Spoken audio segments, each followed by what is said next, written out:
Welcome to the Crafty View.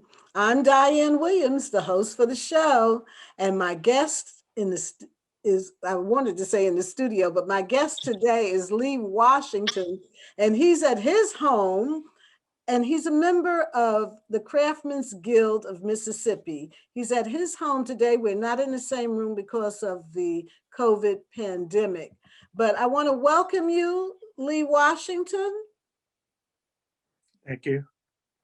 Thank you for being here. And to the audience, we wanted to film in his studio, but because he lives in the Mississippi Delta, I believe. Is that correct? That's correct. In Rolling Fork, Mississippi. So he's in Rolling Fork, Mississippi. And sometimes we don't get the best reception in places like the Delta or rural areas. But before we get started, we're going to take a look at some of Lee Washington's work. And I hope you enjoy seeing some of these pieces. And Lee, before I ask you a lot of questions, tell us what I'm looking at here. You're looking at a tractor that is made from internal parts of engine. The main body is made from the crankshaft with a connector rod out of a car engine or a truck engine, and the wheels are made from gears. Wow. What about this piece here?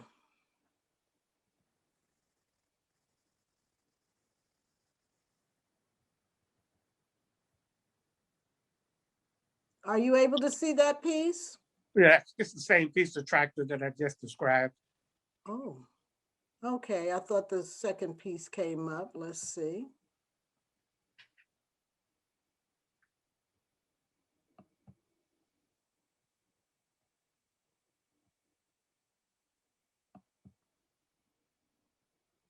Okay. Well, I guess only one piece showed up, and we'll look at some of the others shortly. I want to thank you for being part of this today. And what do you call yourself? What kind of artist or craftsperson are you? I'm more of a, not necessarily, more of just a metal artist that uses scrap metal to perform duties and shape sculptures. How long have you been doing this? 20 years now, been doing it 20 years. What got you started? Well, I was in the Army. I retired and became a school teacher, and I taught agricultural mechanics. And during spring break of 2001, there was some spindles that the guy before me had left on his workbench, and I shaped a stick man and went from there, just messing around in the shop. Oh my goodness, and you just kept on working with it? Yeah, just first thing I shaped was a stick man, and I did like it. So I started cutting parts of the spindles off and shaping them in different directions. Then I started bending them and went from there. And right now I can make just about anything out of them. Tell me the process to create one of your pieces, because this is metal and it looks like very strong metal. I don't know how you can bend this metal. Give us I'm sorry. Yeah, give us some idea of how this actually takes place. Well, okay, first of all, it's made out of cold hardened forged steel and chrome. And what I do is get them and clean them up, put them in a vise, and use a heating torch, heat them up until they turn cherry red all the way around. Then I bend them in the shapes that I want them to be in. Then I take and clean them off again and put them together, hold them together, then weld them with what is called a MIG welder, which is a welding machine that uses gas and electricity. And so you have clamps or tools you use to hold that hot metal? Yes, I use pliers, and sometimes when I first start, I use my hand until it get hot, and then I use pliers to hold it. Okay, you're very artistic. Your work is very creative. Do you have a background in the arts? No, in high school, I took art, but you know what I remember? Just drawing a fruit bowl. That's all I remember. while in the Army towards close to retiring, I had a dream or a revelation, whatever you want to call it, that I was going to be wealthy. And what I did was, it was just vision of making things. And once I started messing around, I ended up making stuff, you know. So I attribute that to being a gift from God. I think so. I think so. And a gift from God means that you're compelled to do it, and that you're celebrating the creativity. He's our creator. And so you're in his image creating. Is that correct? That's correct. You know, I Yeah. can be driving down the road and think of something, and I just can't wait until I get back to the shop to make it, you know. So I get inspiration from everywhere. Wow. Tell me name some of the types of things you create. Just describe them to me, and then I'm going to ask you to show me a few of your pieces. Well, I make things like doctors, uh, airplanes, helicopters, tractors, a lot of ag related items. I do musicians. One of my big sellers are blues guitar players, you know, the bluesmans. And it's just, I just love doing whatever comes to my head, you know.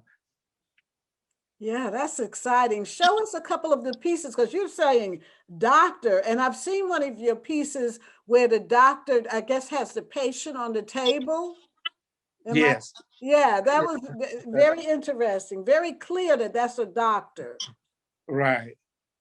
Okay, here's a golfer that I've made. This is just one version of the golfer. I make several versions of it right here. And turn them around so we can see the complexity from various angles. Okay. This is one of the religious pieces that I do. I do about 4 or 5 different types of crucifixes and Jesus carrying the crosses, and also ministers. And this is it. And right here, I'm using square tubing. Do you use any measuring when you're creating your pieces? No, I just have an idea of how it should look, and I go from there. And here's my Mississippi Bluesman here. Uh, of course, he's made out of the spindles, and this is just flat metal that I use to make the guitar out of. And I use a plasma cutter to cut this shape out here. I don't draw it out; it's not stamped out. I use a machine and I do it by hand. And the last thing that I have is another one of my best sellers. This I'm reminded of back in the day when they were loading ships on the Mississippi River, and this comes to mind right here. And of course, I don't do the bells. I buy the bells from a place in Leland called Little Bells of Cotton, but I make the person and I make the cart. And of course, right here, I use a flat piece of metal that's already rounded and make the hat out of. Wow. So I'm curious to know, your work is on exhibit right now. You have a lot of pieces over at the Craft Center in Ridgeland. And there's so many of those pieces there. And I'm curious as to where do you find all this metal? Well, when I first started about 20 years ago, I started buying scrap metal, especially the spindle. I want to show you what I use primarily. I started buying these by 5-gallon buckets full. And at my house, I have 12 5-gallon buckets. Where I work at in my gallery, I mean, in my studio, my shop, I have 2 55-gallon drums. And I have another place where I have about 4 or 5-gallon buckets. And I've been using those for 20 years and I haven't ran out yet. Wow. You know, there's a place in North Carolina, I can't think of the name of it now, but they sell a lot of scraps of various things. And I wished we had a place like that here, because I like to work with repurposed items as well. So But there's nothing out there in Rolling Fork for you to find in your community, is there? No, it's not. I go down to Flowwood, to a place in Flowwood, and they give me some of their scrap, small. I don't deal with a lot of large scrap. They give me small pieces, and there have been other people just let me know that they have some pieces that I can get as well, but I just have to look for it. Do you know of other people doing this type of art? I don't. Yes, but not local, or not even in Mississippi. I don't, not the type that I do. I don't know anyone that does it. But there's a guy that's in the guild with us, Tim. I'm not sure his last name, but he lives in Tennessee. He and I, do art together, but he does one thing and I do something else. Okay, have you all ever talked about your work together and shared ideas? Yes, as a matter of fact, at our last show in December, uh, he and I have been asked to do a mailbox out front of the craft center. So he's going to do the box and I'm going to do the pole. So we're going to do some things together, that represent him, and then something that represents me. Wonderful. That is wonderful. I know you said you've taught before, and Yeah. I'm curious to know, have you ever worked with young people or even older gentlemen or women to teach them how to do what you do? But when I was a teacher, I taught my students how to do it if they wanted to learn it. It wasn't a part of the curriculum, but in the spare time doing welding, when we was teaching welding, for those who wanted to learn, I taught them how to do it, and I let them, their a piece, take it on so they could show the parents. Now, there's one guy named T.L. Davis that was in my class. He was good, and he would have been a good apprentice, but of course he went to college and became with heating and air conditioning. But he would have been willing to do it. And for those students that were in class and didn't want to do it, but they wanted a piece, I made them sit there and watch me as I made it, and then I gave it to them when I got through with it. Really? You gave it to them? Yes. Oh my gosh, I wish I had been Each in that one. class. Hmm? Yeah. I say each one, but they had to do a little part of it, and sit there and watch me, put it together. There's a question that I dread asking you because I know when artisans and craftspeople do their work, people always ask this question and they don't know what they're really asking. When somebody says, "How long does it take you to create one of your pieces?" I get that often, and it's hard to really say. So my general answer is, if it's a single person, it takes me anywhere from 30 to 40 minutes, 45 minutes. But if it's something complicated, then, it might take an hour or 2 hours, or I might work on it 4 hours and then come back and do some more work. Because I have an 18 piece, 18 people in this band that I made called the Delta Blues Fest. And as a matter of fact, it's going to be going out to the Civil Rights Museum, to their gift shop. But I made that, and it took me about 3 days to make that. And that's one question that I get all the time, about how long. So really a lot goes into the work, from the finding of the metal, the metal pieces that you want to work with. And I can see that you're very specific on the types of pieces of metal that you're looking for. And Right. yeah. So between, and traveling to go get the pieces and then coming back and working with them. So my next question relates to, okay, you're sitting in your home right now. Yes. And where is your studio juxtaposed to where you're living at? It's maybe about a half a mile from where I am. Okay, It's so located on Walnut Street in Rolling Fork. so it's like you have to go to work to go to work. Yeah, I do. And what size of studio do you have? Is it like a big garage, or is it like metal facility, or did you build it? Well, it's a metal facility that I put together. I ordered it and I put it together. My brother-in-law and I, we put it together, and it's not that large, just large enough for me to do a little work in. It's I think it's a 20 by 25 or something like that. And how long have you had that studio space? Since 2008. Okay, that's your baby then. Oh yes, Ah. that's where I can go when I can't go anywhere else. So, I'm always into trendsetters. What do you look at on the horizon as it relates to your art form? Where do you want to go with this work? What else do you want to do? Well, I want my art to be noticed like different painters. Everywhere you go, you find these famous painters. Not that I want to be famous, but when people talk about art, a lot of times they don't talk about the stuff that I do.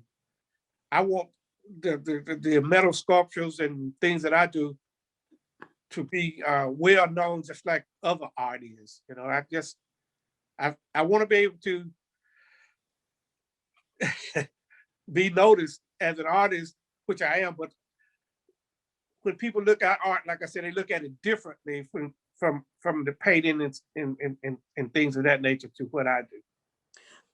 Lee, I think you're on to something. And one of the things I can say truly about your work is that you have a signature style. I mean, I can look at, you mentioned Tim, is that his name?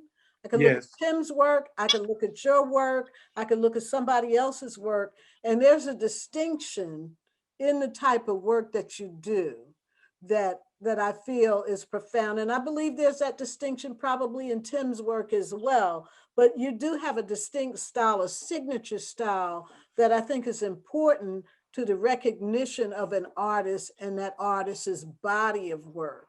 I don't think you're going to be doing bananas and fruits, you know what I mean?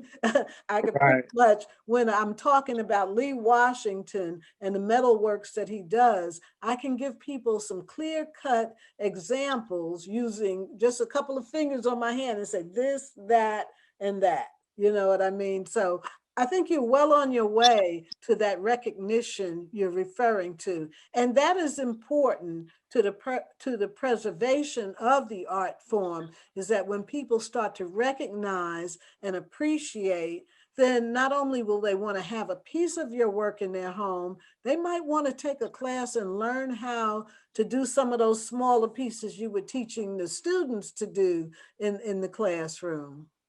Right. That's correct. Is this a craft that can be taught to children? Yes, it can. Really? Yes. All you need is your PPE, personal protective equipment. You get that and talk about safety and introduce them to the different types of metals and the different types of fuse that is used to cut the metal. It could be taught. Matter of fact, I did a little bit in school when I was teaching. Okay, and you would do that with older children? Yeah, 10th through 12th graders.